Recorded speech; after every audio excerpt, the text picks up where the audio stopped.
Төгс хүчит Бурхны үгийн уншилгын дээжис.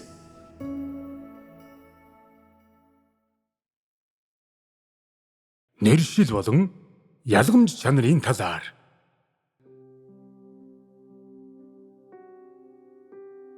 Эхэндээ Есүс өөрийн үйлчлэлийг хараахан албан ёсоор эхлээгүй байх үедээ өөрийг нь дагаж байсан шавнырын адилаар заримдаа сүмд цуглаанд оролцож, магтан дуу дуулж, магтаал өргөж, хуучин гэрээг уншиж байлаа. Тэр баптизм хүртээд гарч ирсний дараа сүнс албан ёсоор түүн дээр буун ирж, түүний ялгамж чанар болон түүний хийх үйлчлэлийг илчлэн ажиллаж эхэлсэн. Үүнээс өмнө хинч түүний ялгамж чанарыг мэдээгүй ба Мариягаас гадна Иохан ч мэдэхгүй байсан. Баптизм хүртэх үедээ Есүс 29 настай байсан. Түүний баптизм дууссаны дараа Тэнгэр нээгдэж, "Энэ бол миний хайртай хүү. Түүнийг би ихэд таалдаг" гэх дуун гарчээ. Есүсийг баптизм хүртэнгүүд ариун сүнс ийм байдлаар түүнд гэрчлэл хийж эхэлсэн. 29 наснда баптизм хүртэхээс өмнө тэр идэх ёстой зүйлээ идэж, энгийнээр унтаж, хувцаслан энгийн хүний амьдралаар амьдэрсэн ба түүний юуж бусдаас өөр байгаагүй. Мэдээж энэ нь зөвхөн хүний махан биеинүүдээр л ийм байсан. Яг л Библиэлд бичсний адилаар заримдаа тэр хэтэрхий сул дорой, заримдаа тэр альва зүйлийг ялгаж чадахгүй байсан. Түүний оюун ухаан түүний настай хамт өссөн.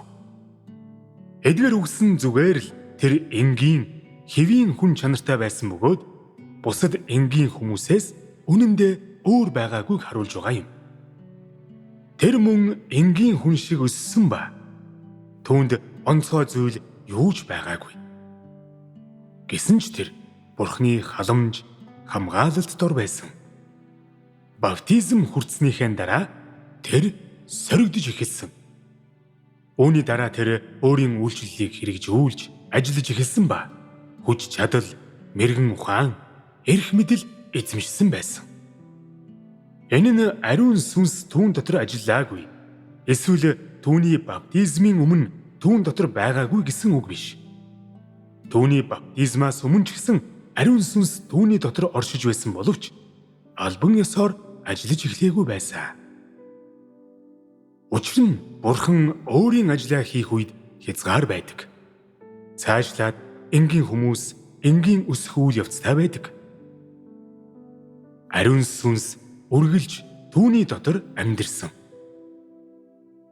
Есүс төрөх үедээ бусдаас өөр байсан ба өглөөний од гарч ирсэн. Түүнийг төрөхөөс өмнө Тэнгэр илж Йосефийн зүүдэнд ирж Мария нэрахүү төрүүлэх бөгөөд тэр хүүхэд ариун сүнснээс олдсон тухай түүнд хэлсэн. Есүс баптизм хүртсэний яг дараа нь мөн ариун сүнс өөрийн ажлыг албан ёсоор эхэлсэн үе юм. Харин ариун сүнс түүн дээр бууж ирсэн биш. Ариун сүнс тагтаа мэт түүн дээр бууж ирсэн гэж хэлсэн нь түүний үйлчлэл албан ёсоор эхэлснийг зааж байсан.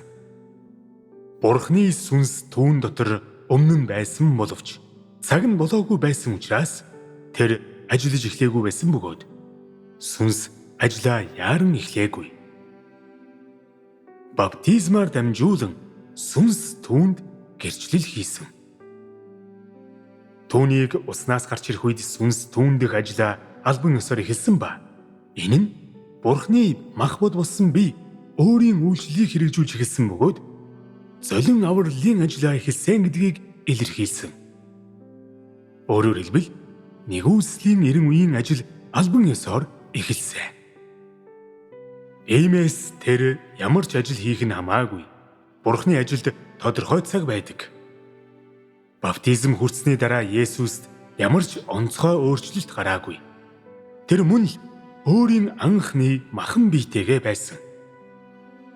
Тэр ердөө л өөрийн ажлыг эхэлж, өөрийн ялгамж чанарыг илчилсэн ба тэр эрх мэдэл, хүч чадлаар дүүрэн байсан. Энэ талаараа тэр өмнөхөөсөө өөр байсан юм. Түүний ялгамж чанар өөр байсан. Өөрөөр хэлбэл түүний байр суурьнд илт өөрчлөлт гарсан. Энэ нь ариун сүнсний гэрчлэл байсан бөгөөд хүнээр хийгдсэн ажил биш байсан. Эхэндээ хүмүүс мдээгүй бөгөөд ариун сүнс ийм байдлаар Есүсийг гэрчлэнгүүд тэд баг зэрэг мэдэж эхэлсэн. Хэрвээ ариун сүнс түүнийг гэрчлэхээс өмнө Есүс агуу ажил хийчихсэн боловч Бурхны өөрийн гэрчлэлгүй байсан бол түүний ажил хичнээн агуу байх нь хамаагүй хүмүүс хизээж түүний ялгамж чанарыг мэдэхгүй байх байсан. Учир нь хүний нүд үүнийг харах чадваргүй байх байсан юм. Ариун сүнсний гэрчлэлийн үегүүгээр хэнж түүнийг бие махбодтой болсон Бурхан хэмээн хүлээн зөвшөөрөхгүй байсан. Хэрвээ ариун сүнс түүнийг гэрчилсэний дараа Есүс өмнөхтэйгээ адилаар ямар ч ялгаагүйгээр үргэлжлүүлэн ажилласан бол энэ нь ямар ч үр дүнгүй байх байлаа. Энд мөн ариун сүнсний ажлыг үндсэндээ харуулахын тулд юм. Гэрчлэл хийснийхээ дараа ариун сүнс өөрийгөө харуулах хэрэгтэй болсон. Ингэснээр тэр бол Бурхан бөгөөд Бурханы сүнс түүн дотор байгаа гэдгийг чи тодорхой харж чадах байв. Бурханы гэрчлэл буруу байгаагүй ба түүний гэрчлэл зөв байсныг энэ нь баталж чадах байлаа.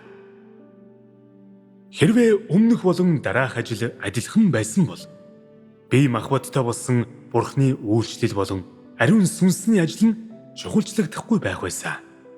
Ингэснээр ямар ч тодорхой ялгаа байхгүй байх учраас хүн ариун сүнсний ажлыг хүлээн зөвшөөрөх чадваргүй байх байсан юм. Гэрчлэл хийсний дараа ариун сүнс энэ гэрчлэлээ батлах хэрэгтэй байсан. Иймээс тэр өөрийн мэрэгэн ухаан болон эрх мэдлээ Есүст илэрхийлэх хэрэгтэй болсон ба энэ нь өнгөрсөн үеүдээс өөр байсан.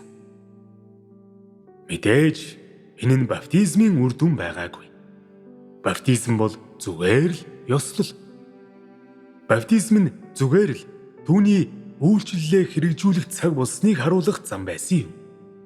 Тийм ажил нь Бурханы агуу хүч чадлыг ил болгож ариун сүнсний гэрчлэлийг ил болгохын төлөө байсан ба ариун сүнс энэ гэрчлэлээ эцсээ хүртэл хариуцах юм аа. Өөрийн үйлчлэлийг хэрэгжүүлэхээс өмнө Есүс мөн сургаал номлол сонсож олон газраар сугаал айлдаж сайн мэдээг түгээсэн. Өөрийн үйлчлэлийг хэрэгжүүлэх цаг нь болоогүй байсан учраас бас Бурхан өөрөө даруухнаар мах бодод нуугдж байсан учраас тэр ямар нэгэн агуу ажил хийгээгүй бөгөөд цаг нь болоогүй бол тэр огт ажиллахгүй. Тэр хоёр шалтгааны улмаас баптизмаас өмнө ажил хийгээгүй. Нэгдүгээрт ариун сүнс ажиллахын тулд түүн дээр албан ёсоор бууж ирээгүй. Өөрөөр хэлбэл тийм ажил хийх хүч чадал, эрх мэдлийг ариун сүнс Есүст хайрлаагүй байсан учраас хэдий тэр өөрийн ялгамж чанарыг мэдж байсан ч Есүс дараа хийхээр төлөвлөж байсан ажлаа хийх чадваргүй байсан бөгөөд баптизм хүртэх өдрийг хүртэл хүлээх учиртай болсон. Энэ нь Бурханы цаг хугацаа бөгөөд хинч бүр Есүс өөрөө хүртэл үүнийг зөрчих чадваргүй байсан. Есүс өөрөө ч өөрийн ажилд саад учруулж чадаагүй.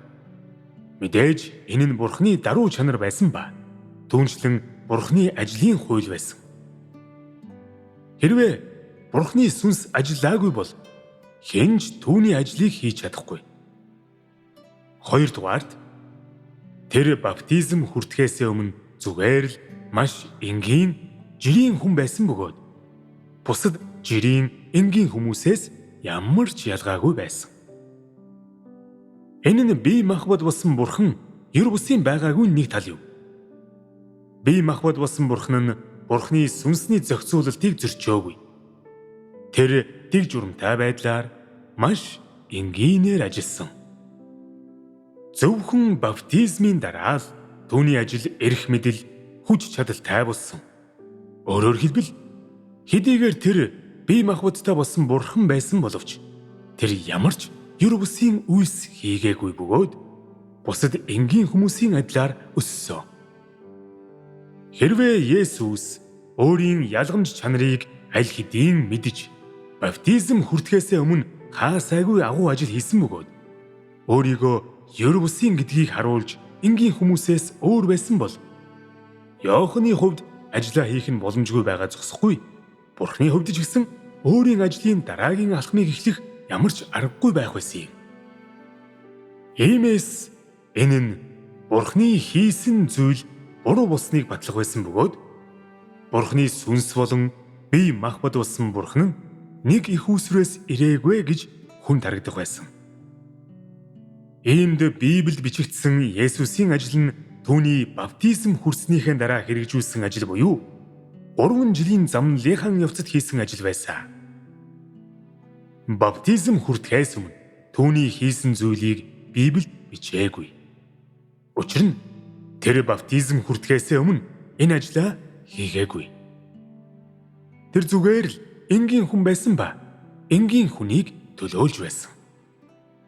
Есүс өөрийн үйлчлэлийг хэрэгжүүлэхээс өмнө энгийн хүнээс ямар ч ялгаагүй байсан бөгөөд бусад хүмүүс түүнээс ямар ч ялгааг олж хараагүй.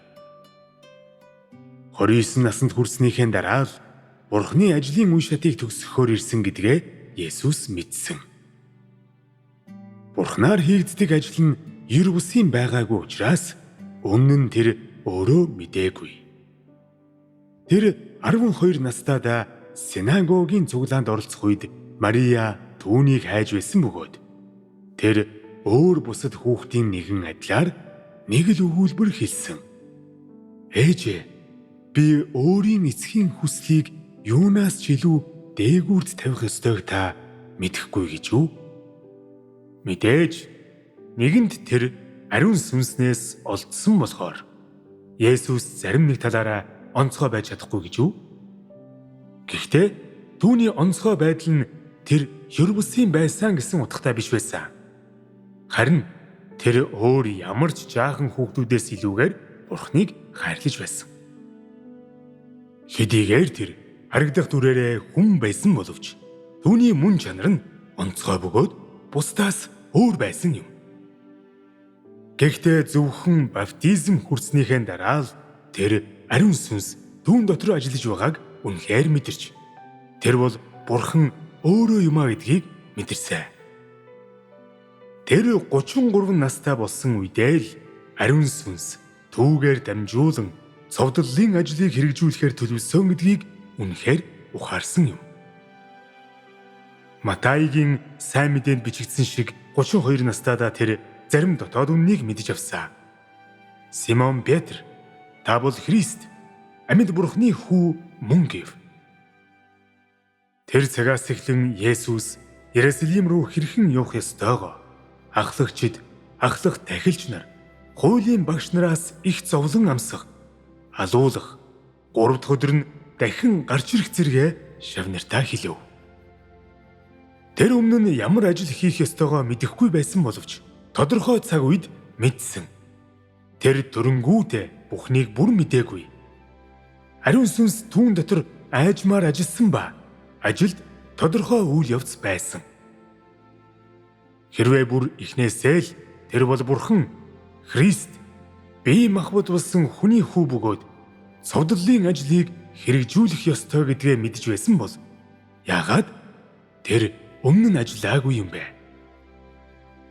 Яагаад өөрийн дагалдагчдаа өөрийн үйлчлэлийн талаар хэлсний дараа л Есүс үе гашууг мэдэрч үүний төлөө үнэн сэтгэлээсээ залбирсан бэ? Түүний ойлгоогүй байсан олон зүйлээ ойлгохоос өмнө Иохан яагаад түүний замыг нээж түүнд баптизм хүртээсэн бэ? Энэ нь бие махбодтой болсон Бурхны махан биедэх ажил байсан гэдгийг энэ нь баталж байгаа ба. Иймээс тэр ойлгож хэрэгжүүлэхэд тодорхой үйл явц байсан. Учир нь тэр бол махбод болсон Бурхны бие бөгөөд түүний ажил нь сүнсээр шууд хийгдсэн ажлаас өөр байсан юм а. Бурхны ажлын үе шат бүр нэг адилхан урсгалыг дагдаг ба иймээс дэлхийн үүслээс эхлээд өнөөдрийг хүртэл Бурхны 6,000 жилийн удирдлагын төлөвлөгөөнд үе бүрийг дараагийнх нь нэгт дагдаг. Хэрвээ зам гаргах хинч байгаагүй бол араас нь явах хинч байхгүй байх байсан. Араас нь явсан хүмүүс байгаа болохоор замыг зассан хүмүүс бас байгаа юм. Ийм байдлаар ажил үеийн үед уламжлагдсан ирсэн. Нэг үе шат нь нөгөөгөө дагдаг ба замыг нээх хэн нэгэн үгүй бол ажлыг эхлүүлэх боломжгүй бөгөөд Бурхан өөрийн ажлыг урагшлуулах аргагүй байх байсан. Ямар ч үе шат нөгөөтэйгээ зөрчилддөггүй ба урсгал үүсгэх дарааллаар нэг нь нөгөөгөө дагдаг. Энэ нь бүгд нэг сүнсээр хийгддэг. Гэхдээ хэн нэгэн замыг нээсэн эсвэл үргэлжлүүлж байгаа эсхээс үл хамааран энэ нь тэдний ялгамж чанарыг тодорхойлдоггүй. Энэ нь зөв үү? Йохан замыг нээсэн ба Есүс ажлыг нь үргэлжлүүлсэн. Иймд Есүсийн ялгамж чанар Йоханыхаас дор байсан гэдгийг энэ нь батлах уу? Есүсээс өмнө Йохова өөрийн ажлыг хэрэгжүүлсэн. Иймээс Йохова бол Есүсээс илүү агуу гэж чи хэлж чадах уу? Тэд замыг зассан. Эсвэл үргэлжлүүлсэн эсэх нь чухал биш. Хамгийн чухал нь юу вэ гэхээр тэдний ажлын мөн чанар болон төлөөлж буй ялгамж чанар юм. Энэ нь зөв үү? Нэгэнд Бурхан хүмүүсийн дунд ажиллахаар зорьсон учраас зам засах ажлыг хийж чадах хүнийг тэр босгох хэрэгтэй болсон. Йохан дөнгөж номлож эхэлсэн үедээ та нар эзний замыг бэлдэж түүний замыг шулуун болгохтун гимшицгээ учир нь Тэнгэрийн хаанчлал ойрхон байна гэж хэлсэн юм. Тэр бүр эхнээсээ л ингэж ярьсан. Тэр яагаад эдгээр үгийг хэлж чадаж байсан бэ? Эдгээр үг хэлэгдсэн дарааллын хувьд эхлээд Тэнгэрийн хаанчлалын сайн мэдээг хэлсэн хүн нь Йохан байсан ба Есүс дараа нь ирсэн. Хүний үзлийн дагуу шин замыг нээсэн хүн нь Йохан байсан ба мэдээж Йохан Есүсээс илүү агуу байсан. Гэхдээ Йохан өөрийгөө Христ гэж хэлээгүй ба Бурхан түүнийг Бурхны хайртай хүү гэж гэрчлээгүй. Харин замыг нээж эзний замыг бэлтгэхэд түүнийг зүгээр л ашигласан. Тэр Есүсийн замыг зассан боловч Есүсийн өмнөөс ажиллаж чадаагүй. Хүний бүх ажил нь бас ариун сүнсээр дэмжүүлж байсан. Хуучин гэрээний эрен үед замд төрүүлэн явсан нь Йохова байсан. Йоховагийн ажил нь хуучин гэрээний эрен үеийг бүхэлдэн төлөөсөн бөгөөд бүх ажил Израильд хийгдсэн. Мосе ердөө газар дээрхийн ажлыг дэмжсэн бөгөөд түүний ажил нь хүний хамтын ажиллагаа гэж тооцогддог. Тэр үед үг хэлсэн нь Йохова байсан. Тэр Мосег дуудаж Израилийн ард түмэн дундаас түүнийг өсгсөн бөгөөд Канаан руу явах цөлд Мосегоор тэднийг удирдуулсан.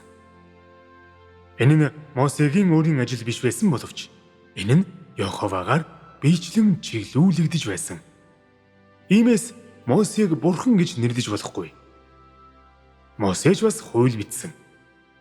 Гэхдээ энэ хуулийг Йохова биечлэн зарлигдсан бөгөөд Мосегоор хэлүүлэхэд хүргэсэн. Есүс ч бас тушаал гаргасан ба хуучин гэрээний хуулийг хүчингүй болгож шинэ эрен үеийн тушаалыг гаргасан. Есүс яагаад Бурхан өөрөө вэ? Учир нь эдгээр нь адилхан зүйл биш. Тэр үед Мосегийн хийсэн ажил нь эрен үеийг төлөөлөөгүй, шин замыг нээгээгүй. Тэр Йоховагаар удирдуулан чиглүүлэгдэж байсан ба ердөө л Бурханаар ашиглагдаж байсан нэгэн байсан. Есүс ирэх үед Йохан замыг засах ажлын алхмыг хэрэгжүүлж Тэнгэрийн хаанчлалын сайн мэдээг түгээж эхэлсэн ба ариун сүнс үүнийг эхэлсэн юм.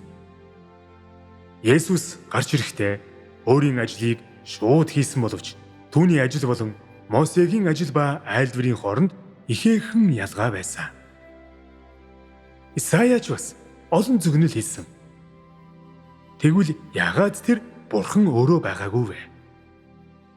Есүс тийм ч олон зөвгнөл хэлээгүй.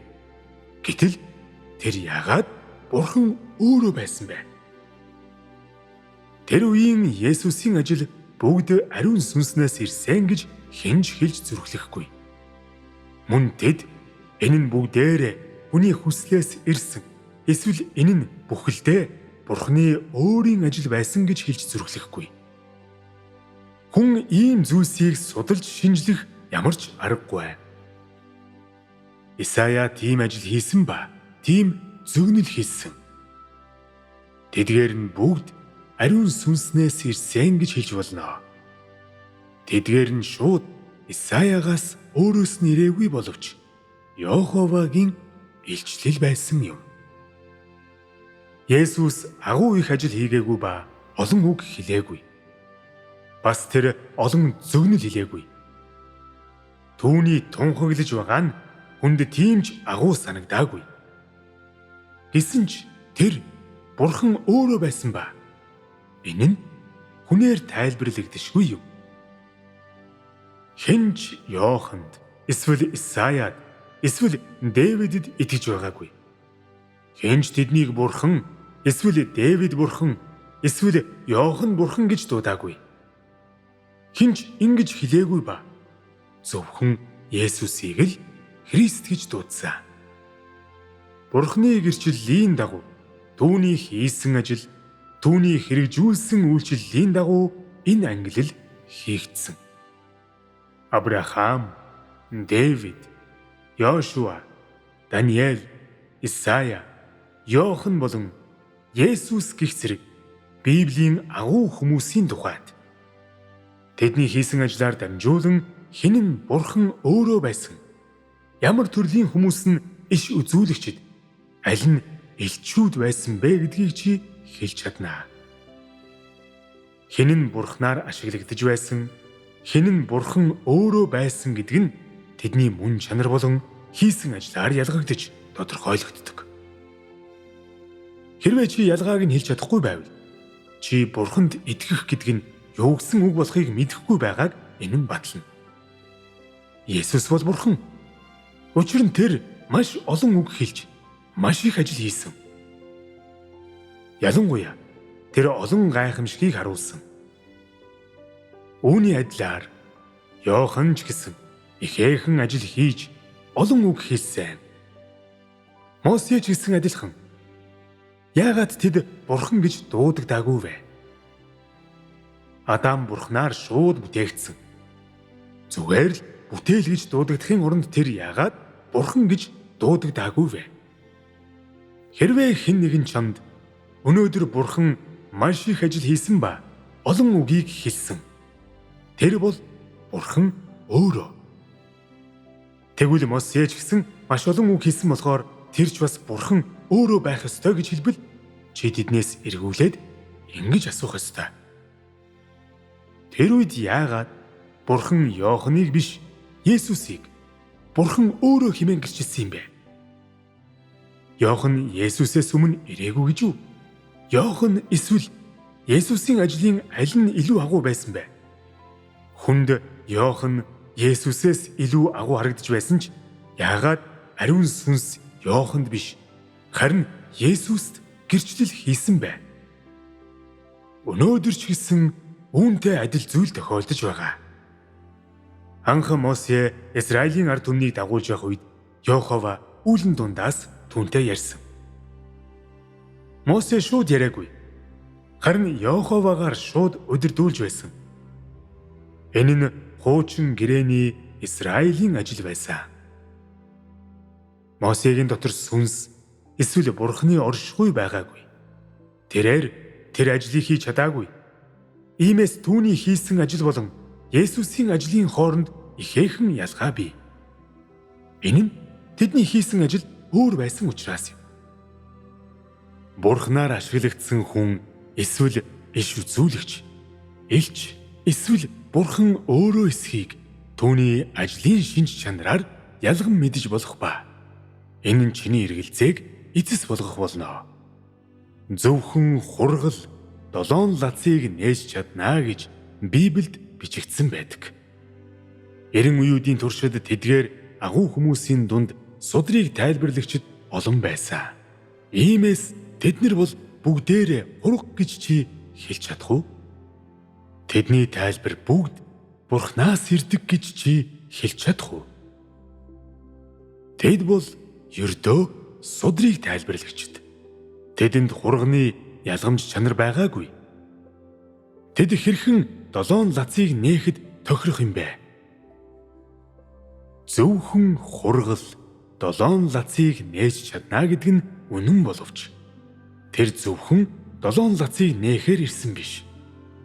Энэ ажлыг хийх шаардлагагүй. Энэ нь тохиолдлоор хийгддэг. Тэр өөрийн ажлын талаар тов тодорхой мэдэж байдаг. Түүний хувьд судрыг тайлбарлахад их цаг зарцуулах шаардлагатай юу? 6000 жилийн ажилд бас судрыг тайлбарлаж буй хурганы 90 үе гэдгийг нэмэх ёстой гэж юу? Тэр шинэ ажлыг хийхээр ирсэн. Гэхдээ тэр бас өнгөрсөн үеийн ажлын талаар зарим илчиллийг өгч 6000 жилийн ажлын үнэнийг хүмүүст ойлгуулдаг. Библийн хэтэрхий олон ишлэлийг тайлбарлах хэрэггүй. Гол түлхүүр нь өнөөдрийн ажил. Тэр л чухал. Бурхан гагцхүү 7 лацыг эвдэхийн тулд ирсэн биш. Харин авралын ажил хийхээр ирсэн гэдгийг чи мэдэх ёстой. Есүс эцсийн өдрүүдэд бууж ирнэ гэдгийг л чи мэддэг. Гэхдээ тэр яг хэрхэн бууж ирэх вэ? Дөнгөж аврагдсан боловч өөрчлөгдөөгүй. Эсвэл Бурханаар төгс болгуулаагүй чам мэдтийн нүгэлтэн Бурханы зүрх сэтгэлийн араас явж чадах уу? Одоо ч гэсэн хуучин хിവэрэ байгаа чиний хувьд Есүсээр авруулсан бөгөөд Бурханы авралын улмаас нүгэлтэн гэж тооцогдохгүй байгаа чинь үнэн боловч чи нүгэлтэй биш, охир заваан биш гэдгийг энэ нь батлахгүй. Хэрвээ чи өөрчлөгдөөгүй юм бол чи хэрхэн ариун байж чадах юм бэ? Дотроо чи ариун бус, хувэ хичээсэн, өөдгүй байдалд эзлэгддэг. Гэсэн ч чи одоо ч Есүстэй хамт буухыг хүсдэг. Тийм азтай явдал байна гэж үү? Бурханд итгэх итгэлдээ чи нэг алхмыг орхисон. Чи дөнгөж золин аврагдсан. Гэхдээ өөрчлөгдөөгүй.